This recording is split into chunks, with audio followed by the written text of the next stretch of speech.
Nasdaq Trade Talks. I'm Jill Malandrino, Global Markets Reporter at Nasdaq. We're coming to you live from CES, and joining me for this segment, we have Brian Comiskey. He's the Director of Thematic Programming at the Consumer Technology Association, known as CTA, which, by the way, is the producer of CES, the largest tech ecosystem event around the world. Brian, it is great to have you with us. Welcome to Trade Talks. Thank you so much for having me back, Jill. Yeah, it is wonderful to be here because there's so many different verticals of tech that we're talking about, not just fintech or blockchain, but everything from EVs, cloud, AI, cybersecurity. And the one theme that I keep hearing from our guests is tech as a utility. Yeah, I think that ties to our central theme, which is how is technology solving the world's biggest challenges? And the utility is the best word for it, right? How is it a tool that can address different category areas? So we're seeing from our variety of keynotes with companies like John Deere or Delta or AMD or even BMW, very different verticals, but talking about how technology can advance to have better food security, better mobility security, as well as better computing power. So a variety of areas, all with that utility sense. And it's so interesting because a couple of guests have said to me, Jill, it's so interesting that John Deere, their keynote was really innovative, because you think of them as traditional industrial companies, but to see how they're leveraging technology to drive their companies into the next 100 years of operation is really fascinating. Yeah, of course, and I think people tend to think of them just as an ag tech company, but we view them also as an artificial intelligence company. They're incorporating AI into a lot of their pesticide spraying features that minimizes the amount of pesticide used, which makes food healthier, crops grow more sustainably. So really just driving forward in different vertical areas, which speaks to what AI really is, which is a horizontal technology. Right, and you've hosted a couple of panels focusing on cloud, AI, and cybersecurity. What are the key trends that you've heard from those panels? Yeah, of course. So one of the panels was actually with Nasdaq, and we were talking a lot about how these AI, cybersecurity, and cloud computing are really digital utilities. They've morphed from being optional upgrades in the past to the pandemic has made them technological necessities. You need them to operate your business.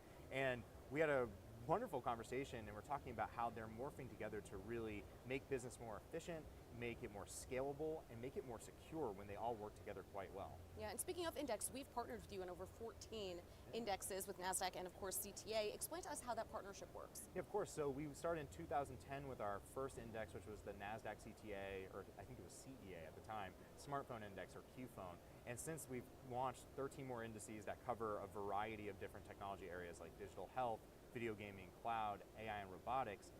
And what makes this relationship so special is the different expertise that our partnership brings. Nasdaq is one of the most preeminent platforms for financial services and markets, and you bring this financial expertise and understanding that is so valuable.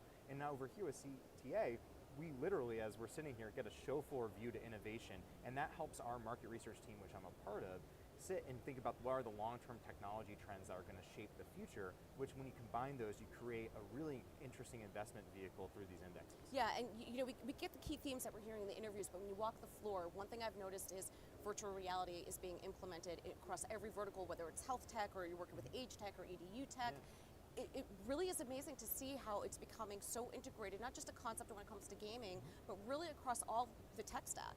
Yeah, and I mean, gaming is where it started, but we're sitting in West Hall, and Microsoft is actually in West Hall, which is traditionally a more automotive and transportation area. It's at capacity.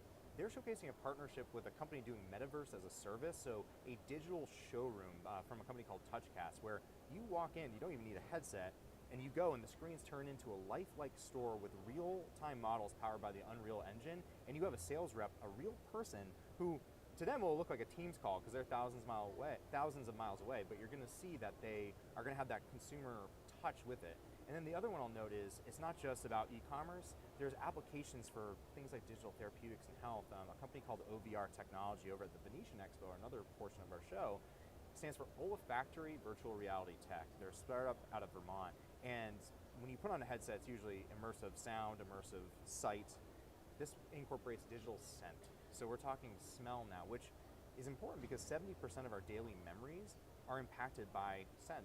And so when you think about the applications of a surgeon, which would train on a VR headset to perform better surgery and simulate so the patient has a better outcome, smell is a visceral reaction that oftentimes in a time of stress is an important factor to account for.